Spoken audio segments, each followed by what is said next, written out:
ನಮಸ್ಕಾರ ಮಕ್ಕಳೇ. ಒಂದು ಕತೆ ಹೇಳ. ಪಂಚತಂತ್ರದ ಕತೆಗಳ ಬಗ್ಗೆ ನಿಮಗೆಲ್ಲ ಗೊತ್ತು. ಪಂಚ ಅಂದರೆ 5, ತಂತ್ರ ಅಂದರೆ ಸೂತ್ರಗಳು ಅಥವಾ ಬುದ್ಧಿವಂತಿಕೆಯ ಸೂತ್ರ ಅಂತ ಅರ್ಥ. 5 ಬುದ್ಧಿವಂತಿಕೆಯ ಸೂತ್ರಗಳು. ಇದು ಪ್ರಾಣಿಗಳ ಜೊತೆ ಇರೋ ಕಥೆಗಳ ಮೂಲಕ ನಮ್ಮನ್ನು ಬುದ್ಧಿವಂತರು ಮಾಡೋ ತಂತ್ರಗಳು. ಈ ಕಥೆಗಳು ಹುಟ್ಟಿದ್ದಾದ್ರೂ ಯಾಕೆ, ಯಾರನ್ನು ಬುದ್ಧಿವಂತರನ್ನು ಮಾಡೋಕೆ ಅನ್ನೋದ್ರ ಬಗ್ಗೆ ಇವತ್ತು ನಾವು ತಿಳ್ಕೊಳ್ಳೋಣ. ಈಗ ಕಥೆಗಳು ಹುಟ್ಟೋಕೆ ಕಾರಣ ಆದ ಕಥೆ ಹೇಳ.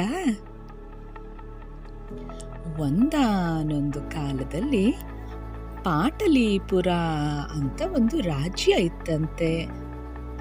ಆ ರಾಜ್ಯದಲ್ಲಿ ಸುದರ್ಶನ ಅನ್ನೋ ಒಬ್ಬ ರಾಜ ಇದ್ನಂತೆ. ಆ ರಾಜ ಬಹಳ ಒಳ್ಳೆಯವನಾಗಿದ್ನಂತೆ. ತುಂಬ ಧರ್ಮದಿಂದ ನಡ್ಕೊತಾ ಇದ್ನಂತೆ. ತನ್ನ ರಾಜ್ಯದಲ್ಲಿರೋ ಎಲ್ಲರನ್ನೂ ತುಂಬ ಸುಖವಾಗಿರೋ ಹಾಗೆ ನೋಡ್ಕೊತಾ ಇದ್ನಂತೆ. ಬಹಳ ಧೈರ್ಯ ಇತ್ತಂತೆ ಅವನಿಗೆ. ಯಾವುದೇ ಯುದ್ಧನೂ ಸ್ವಲ್ಪನೂ ಭಯ ಇಲ್ಲದೆ ನಿಭಾಯಿಸ್ತಿದ್ನಂತೆ. ಆ ರಾಜನಿಗೆ ಅದೇ ಥರ ಇದ್ದ ರಾಣಿ, ತುಂಬ ಒಳ್ಳೆಯವಳು. ರಾಜ್ಯದ ಎಲ್ಲ ಜನರನ್ನು ತುಂಬ ಪ್ರೀತಿಯಿಂದ ನೋಡ್ಕೊತಾ ಇದ್ಲಂತೆ. ಇವರ ರಾಜ್ಯದಲ್ಲಿ ಅಮರಶಕ್ತಿ ಅನ್ನೋ ಒಬ್ಬ ಮಂತ್ರಿ ಇದ್ನಂತೆ. ಆ ಮಂತ್ರಿ ಬಹಳ ಬುದ್ಧಿವಂತ, ತುಂಬ ನೀತಿ ಪ್ರಜ್ಞೆ ಇದ್ದವನು.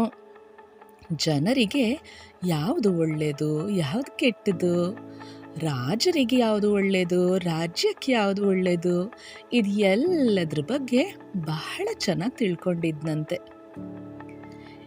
ಈ ಸುದರ್ಶನ ರಾಜನಿಗೆ 3 ಜನ ಮಕ್ಕಳಿದ್ರಂತೆ. ವಸುಶಕ್ತಿ, ಉಗ್ರಶಕ್ತಿ, ಮೃದುಶಕ್ತಿ ಅಂತ ಈ ಮಕ್ಕಳ ಹೆಸರು. ಈ 3 ಮಕ್ಕಳು ರಾಜನಿಗೆ ತದ್ವಿರುದ್ಧವಾದ ಗುಣ ಹೊಂದಿದ್ರಂತೆ.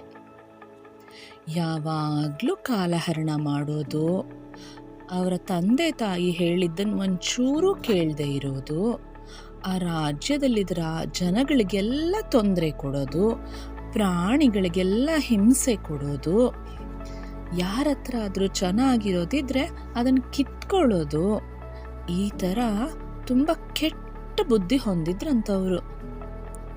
ಇದರಿಂದ ಸುದರ್ಶನ ರಾಜನಿಗೆ ಮತ್ತು ರಾಣಿಗೆ ಬಹಳ ಬೇಜಾರಾಗ್ತಿತ್ತಂತೆ. ಹೇಗಾದರೂ ಮಾಡಿ ತಮ್ಮ 3 ಮಕ್ಕಳನ್ನ ಒಳ್ಳೆ ಬುದ್ಧಿವಂತರನ್ನಾಗಿ ಮಾಡಬೇಕಲ್ಲ ಅಂತ ರಾಜ ಮತ್ತು ರಾಣಿ ಅಮರಶಕ್ತಿ ಮಂತ್ರಿಯನ್ನ ಕರೆಸಿ ಕೇಳಿದ್ರಂತೆ.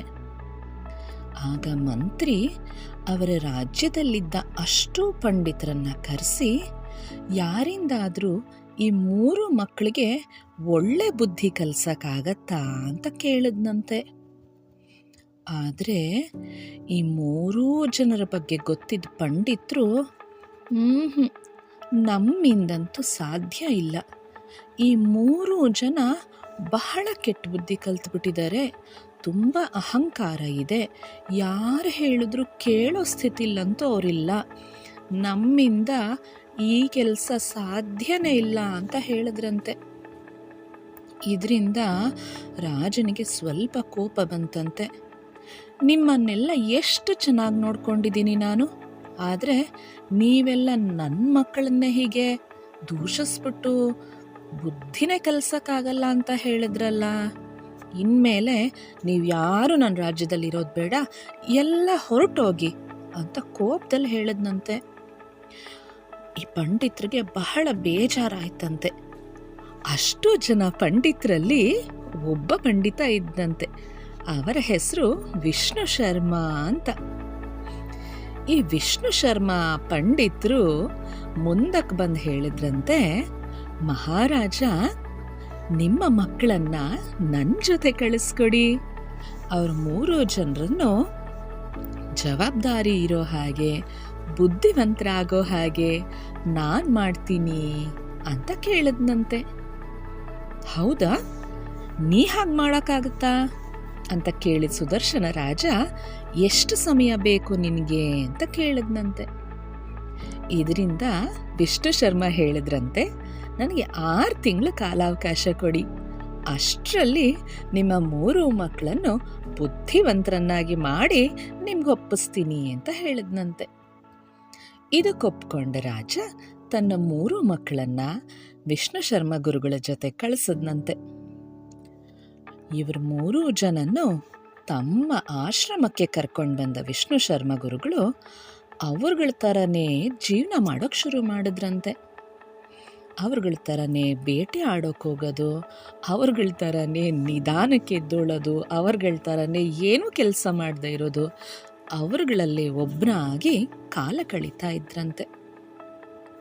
ಹೀಗೆ ಒಂದು ದಿನ ಇವ್ರ 3 ಜನ ಮಕ್ಕಳು ವಿಷ್ಣು ಶರ್ಮ ಗುರುಗಳ ಜೊತೆ ಎಲ್ಲರೂ ಸೇರಿ ಬೇಟೆ ಆಡೋಕೆ ಹೋದ್ರಂತೆ. ಬಹಳ ಹೊತ್ತು ಕಳೆದ್ರೂ ಒಂದು ಬೇಟೆ ಸಿಗ್ಲಿಲ್ವಂತೆ. ಇದರಿಂದ ಬೇಜಾರಾದ ಈ 3 ಜನ, ಯಾರು ಹೇಳಿ, ವಸುಶಕ್ತಿ, ಉಗ್ರಶಕ್ತಿ ಮತ್ತು ಮೃದುಶಕ್ತಿ, ಈ 3 ಜನ ವಿಷ್ಣು ಶರ್ಮ ಗುರುಗಳನ್ನ ಕೇಳಿದ್ರಂತೆ, ನೀ ಯಾವುದಾದ್ರೂ ಒಂದು ಕತೆ ಹೇಳ್ತೀಯಾ ಅಂತ. ಇದೇ ಸಮಯಕ್ಕೆ ವಿಷ್ಣು ಶರ್ಮ ಗುರುಗಳು ಕಾಯ್ತಾ ಇದ್ರಂತೆ. ಈ 3 ಜನ ಮಾತು ಕೇಳದೆ ಇರೋ ಮಕ್ಕಳಿಗೆ ಕಥೆಗಳ ಬಗ್ಗೆ ಆಸಕ್ತಿ ಇರೋದನ್ನ ಗಮನಿಸಿದ ವಿಷ್ಣು ಶರ್ಮ ಗುರುಗಳು 5 ತಂತ್ರಗಳನ್ನು ಕಂಡುಹಿಡಿದ್ರಂತೆ. ಆ 5 ತಂತ್ರಗಳೇ ಈ ಪಂಚತಂತ್ರ. ಮೊದಲನೇ ತಂತ್ರ ಮಿತ್ರಭೇದ, 2ನೇದು ಸಹ್ರಲ್ಲಾಭ, 3ನೇದು ಸಂಧಿ ವಿಗ್ರಹ, 4ನೇದು ಲಬ್ಧನಾಶ, 5ನೇದು ಅಸಂಪ್ರೇಕ್ಷ.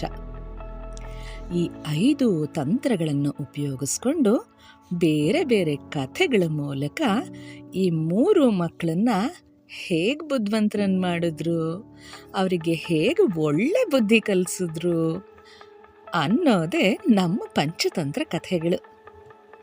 ಇನ್ಮುಂದೆ ಪ್ರತಿ ಪಂಚತಂತ್ರ ಕಥೆನ ನಾನು ನಿಮಗೆ ಹೇಳ್ತೀನಿ, ಕೇಳೋಕೆ ನೀವು ತಯಾರಿದ್ದೀರಲ್ಲ? ಹಾಗಿದ್ರೆ ಮುಂದೆ ಒಂದು ಪಂಚತಂತ್ರ ಕಥೆಗಳ ಜೊತೆ ಬರ್ತೀನಿ. ಅಲ್ಲಿವರೆಗೂ ಜೋಪಾನ.